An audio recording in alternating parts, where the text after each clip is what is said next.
ইউরোপীয় ইউনিয়ন বাংলাদেশের শান্তিপূর্ণ ও স্বচ্ছ নির্বাচন চায়। তারা চায় নির্বাচন হোক বিশ্বাসযোগ্য ও সবার অংশগ্রহণে। ইইউ বলেছে অন্তর্ভুক্তিমূলক মানে সব সামাজিক গোষ্ঠীর অংশগ্রহণ। নারী, সংখ্যালঘু ও আঞ্চলিক দলগুলোকেও এতে যুক্ত করা বোঝানো হয়েছে। অংশগ্রহণমূলক বলতে ভোটারদের সক্রিয় উপস্থিতিকে বোঝানো হয়েছে। ইইউ মনে করে ভোটার উপস্থিতি গণতন্ত্রের প্রতি আস্থা বাড়ায়।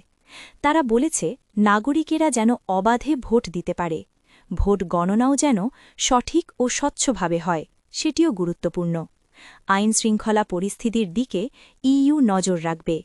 একই সঙ্গে মতপ্রকাশ ও সমাবেশের স্বাধীনতা রক্ষা জরুরি বলে তারা মনে করে। গণমাধ্যমে সবার সমান সুযোগ আছে কিনা সেটিও দেখা হবে। সব প্রার্থী সমানভাবে প্রচারের সুযোগ পাচ্ছে কিনা তা পর্যবেক্ষণ করা হবে। নির্বাচনের পর ইইউ একটি প্রাথমিক প্রতিবেদন প্রকাশ করবে। পরে একটি পূর্ণাঙ্গ প্রতিবেদন দিয়ে ভবিষ্যতের জন্য সুপারিশ জানানো হবে।